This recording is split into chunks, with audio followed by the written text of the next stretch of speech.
Hi everyone, I'm Ben Wright, successful entrepreneur, corporate leader, and expert sales coach to some of the most talented people our amazing planet has to offer. You're listening to the Stronger Sales Team podcast, where we bring together and simplify the complex world of B2B sales management to help the millions of sales managers worldwide build, motivate, and keep together highly effective sales teams. Teams who grow revenue and make their businesses actual profits. Along the journey, we also provide great insights and actionable steps to managing your personal health. A happy and productive you is not only better for your teams, but everyone around you. So if you're an ambitious sales leader who wants to build the highest performing and engaged teams, Stronger Sales Teams is right where you need to be.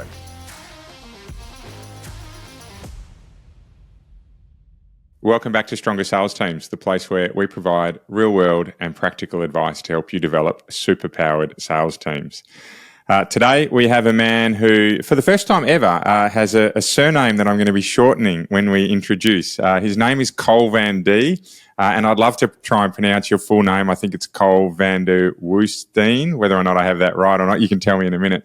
But I like the shortened version, right? VanDee. It's got a cool ring to it. So Cole is the founder or the co-founder of Inboxing Engine. If we have to really nut that down to its prime principles, email growth, email marketing, email sales, right? A topic that is really topical at the moment around, is it alive, is it a dead, is there going to be a resurgence of email marketing and the equivalent? So a great topic that we're going to get into today. But Cole's very much... For him, he's an expert in scalable email systems, right? That's exactly what we want to be hearing when we're talking email today.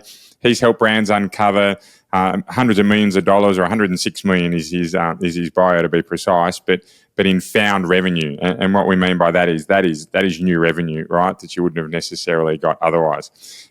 He's sent hundreds of millions of emails, 327 million emails, using his proven frameworks that are repeatable and most importantly, they're built to scale. So I love that when we start to talk about email marketing, because it shows real proven and learned experience. Today, Cole works mostly fast-growing businesses, normally in that kind of $10 to $50 million range, as we were talking about today. And his aim here is to turn underperforming email lists or a lack of email lists into really consistent, high-converting revenue streams.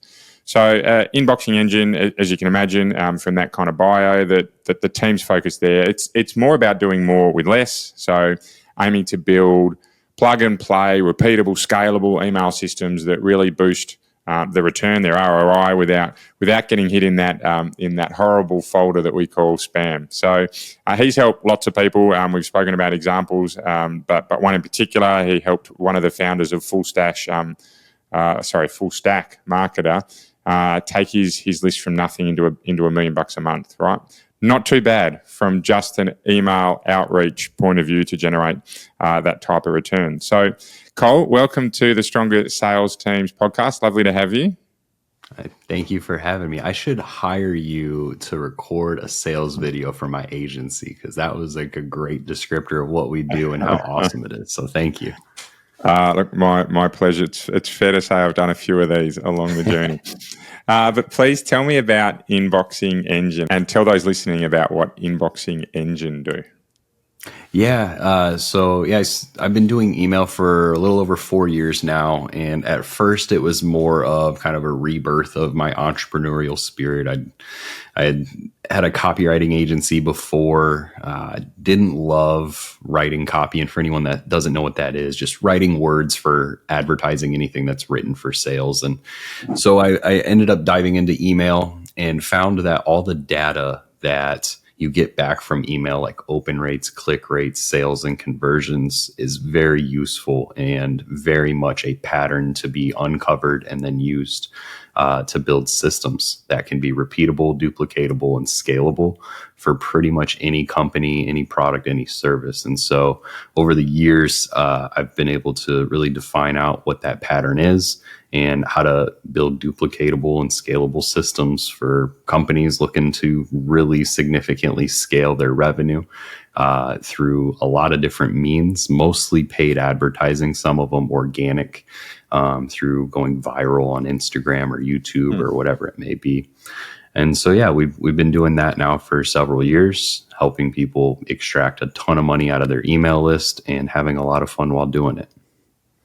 Okay, great. So today we're going to zero into one of those topics that you just spoke about, which is email marketing. And I really like talking about email marketing because, look, certainly for me, it's the only channel that I can think of where you can get something out to your audience or to your followers or to those people that you know with a guaranteed delivery, right? When we talk about social media, sure, you might have 50,000 followers, but you're going to have a percentage of those that are going to see the campaign that you do. If you have a podcast, if you have a YouTube channel, you're reliant on them tuning into whatever form of media or content that you put out, right? But emails is one where you can craft your copy, craft your beautiful messaging, send it out, and it's guaranteed to land. Yes, it might land in the spam folder, but it's certainly guaranteed to get to them.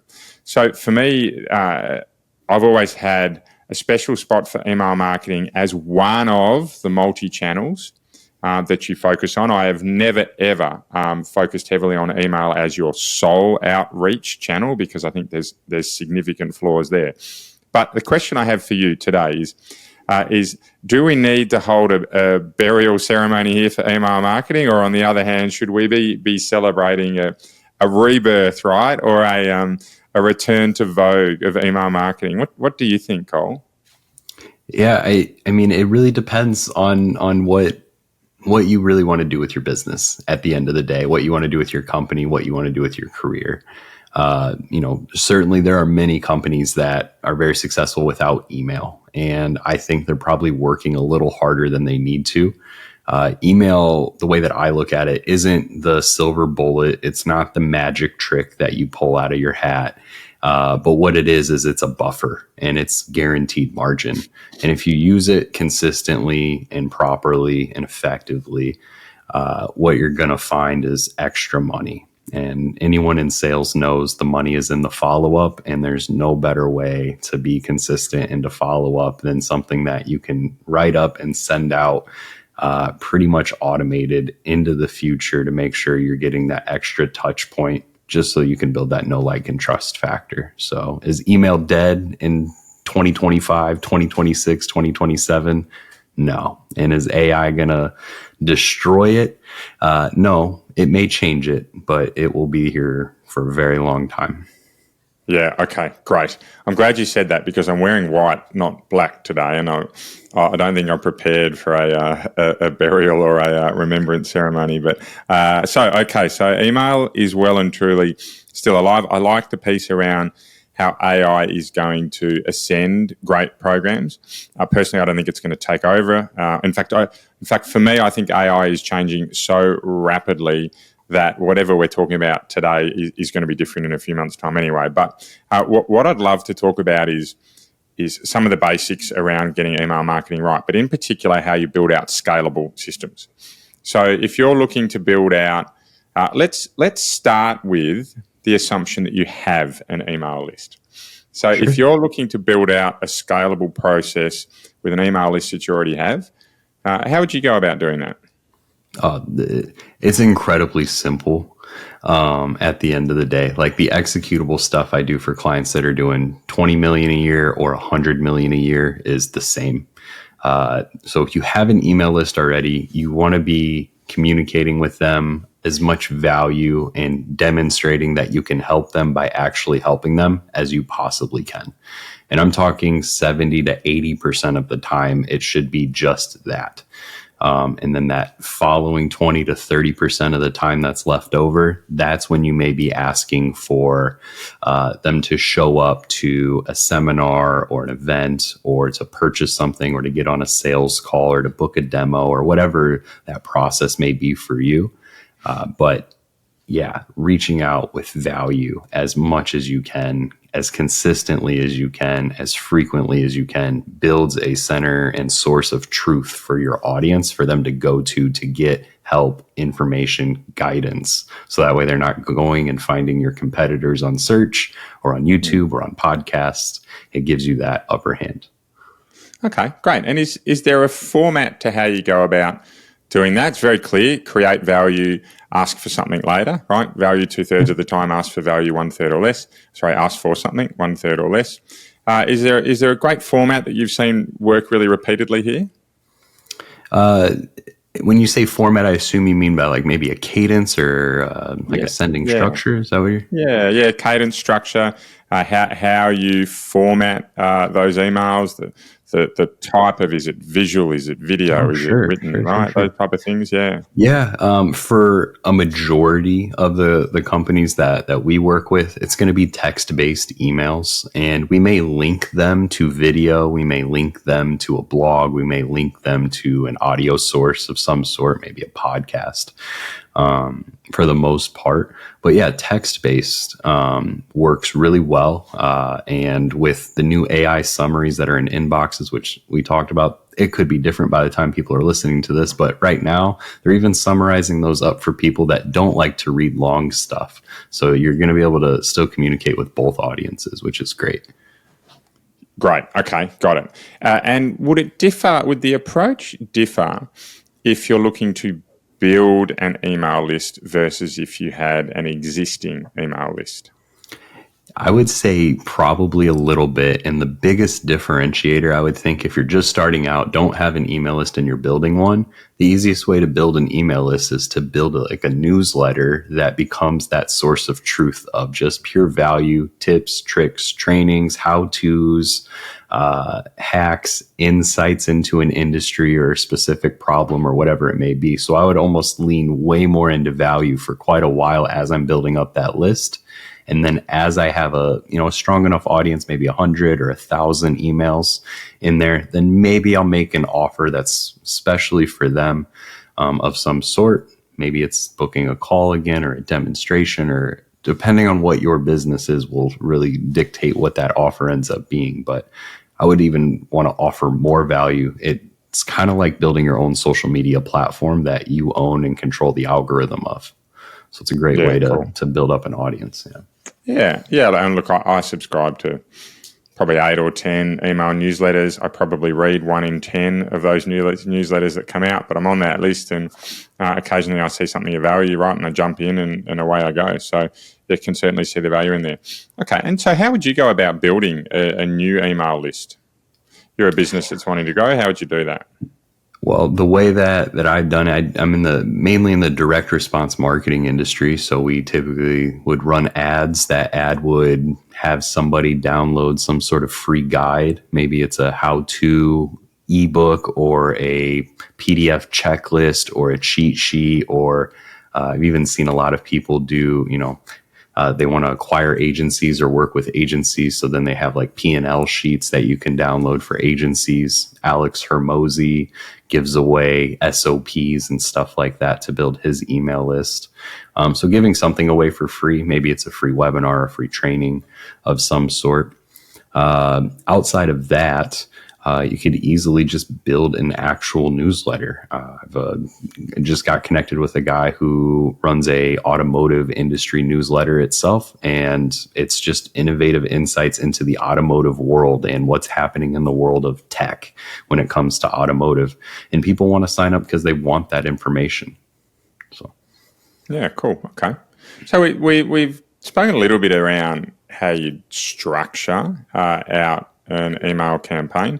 For those not listening, Cole's just had a sip of his brain drink that we were talking about beforehand, that is loaded with all sorts of goodness. What's the name of the brand?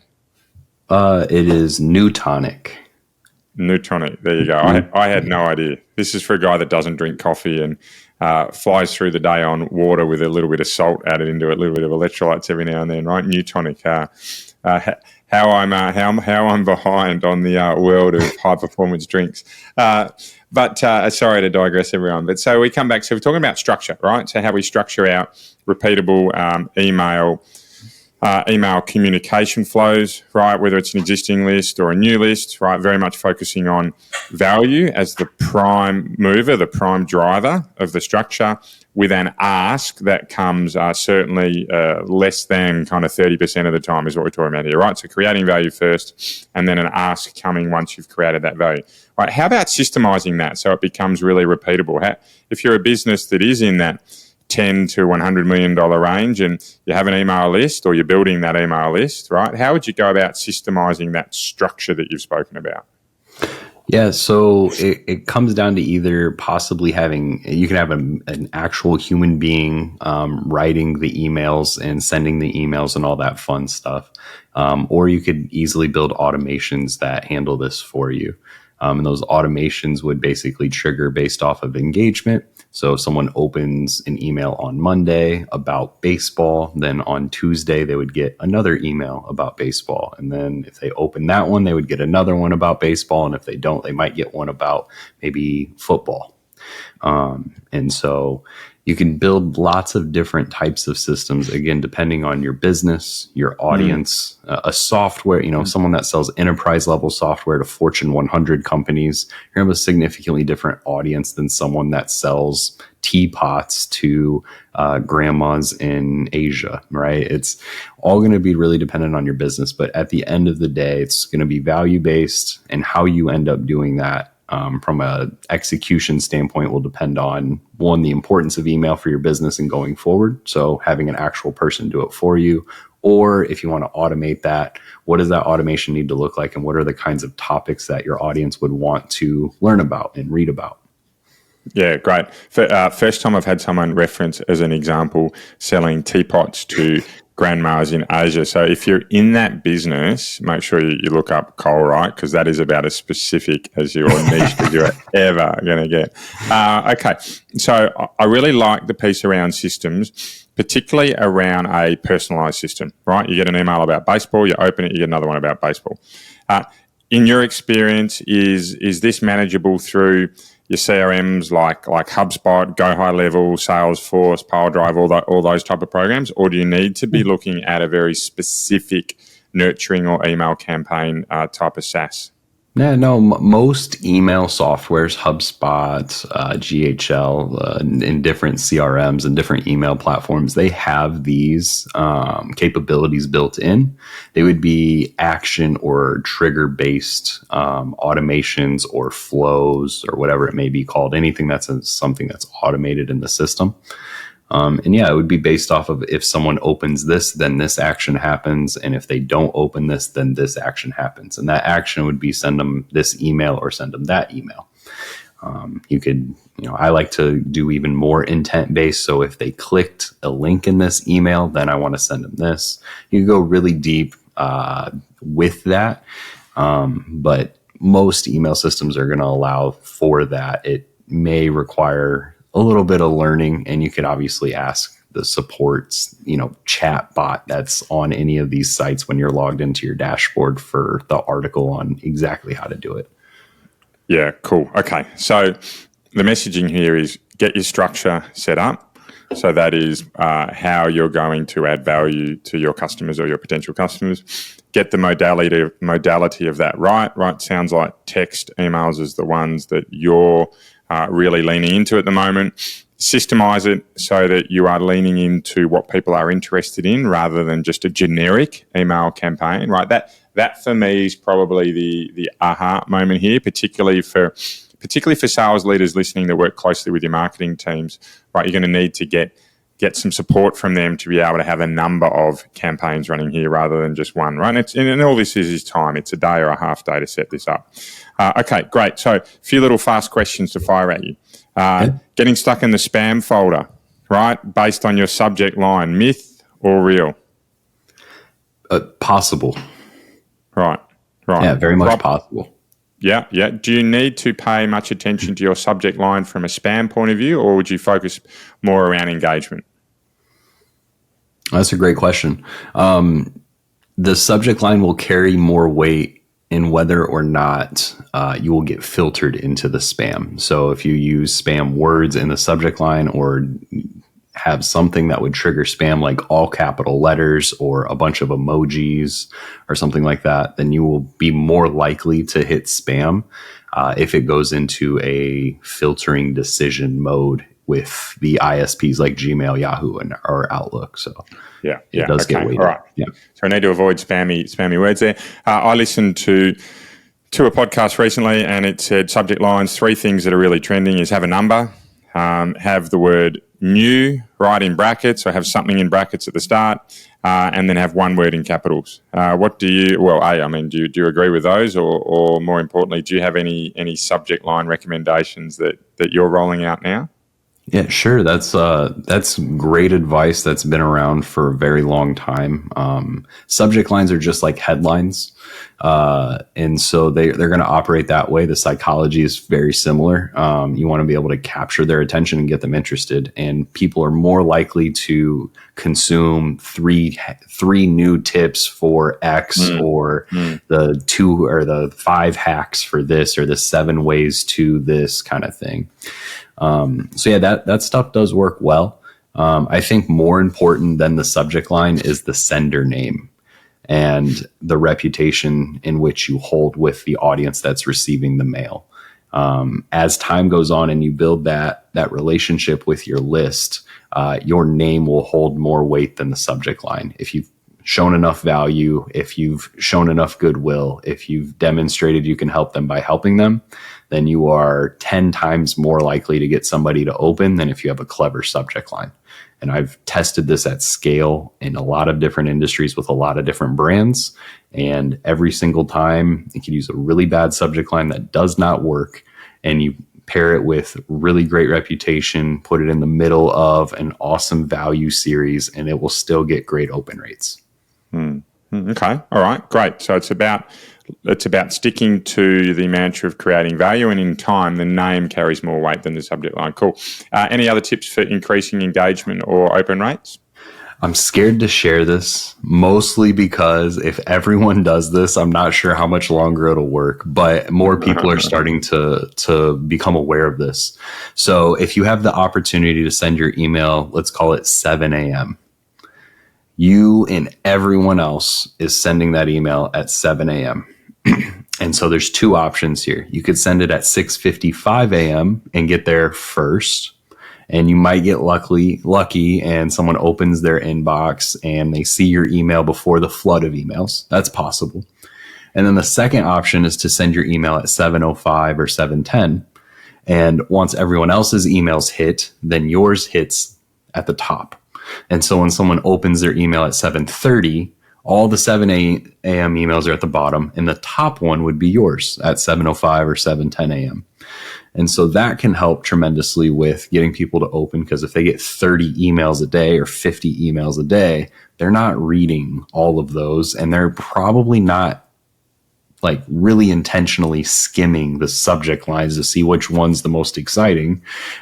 They're searching for the sender name of, do I know this person?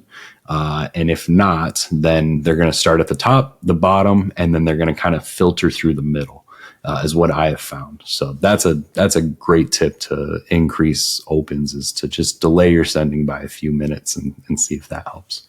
Yeah, cool. Okay, so avoid being at the time that avoid peak hour. I like it.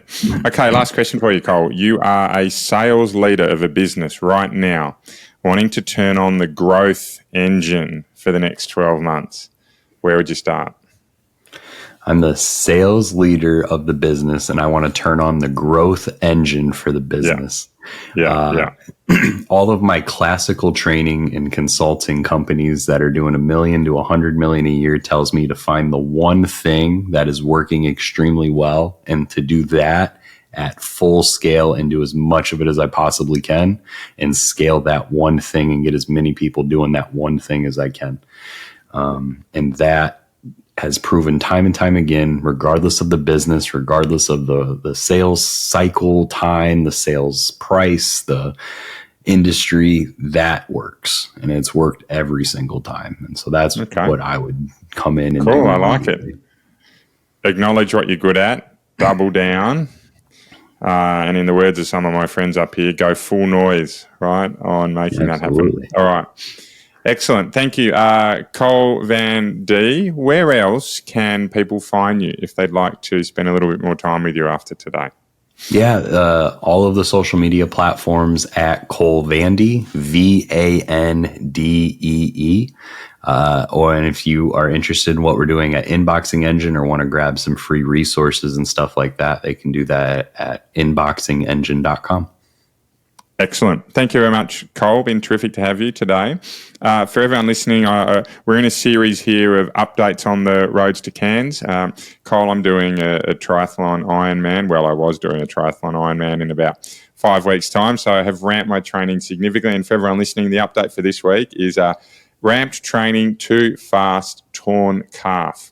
And the first thing that most of my friends have said to me is, "You're over 40 now, Ben. Welcome to the old man's injury." And I've responded generally with a few choice words to those pieces of feedback. But yes, training has slowed somewhat the last couple of weeks as we're recording this. So I'm going to keep my update on it really short and sharp. I'm hopeful that next week the update from me says Road to Cairns is back on track. And I'm away racing. But certainly I've learned a lesson that being a shooting star is no good. Now, I was never a star, but I was certainly flying as fast as I could in terms of increasing my training load. And I probably went a little bit too quick. So pacing yourself, no matter what you do in life, is very, very important. But that's it from me today. Thank you, Cole. Thank you, everyone. Keep living in a world of possibility and you'll be amazed by what you can achieve. Bye for now.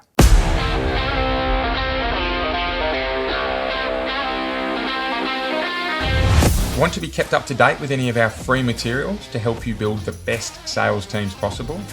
Well, the easiest way you can do so is to follow us on your favourite social media channel. We're at Stronger Sales Teams on most of them, and if you DM us Stronger, we'll send you right back some great resources to help you build your superpowered sales team. If you'd like a little more help, please get in touch directly and book a free discovery call with me. I run a limited number of these sessions and they're free for my podcast listeners. I'd love to help you out. Until then, see you next week for another podcast of Stronger Sales Teams.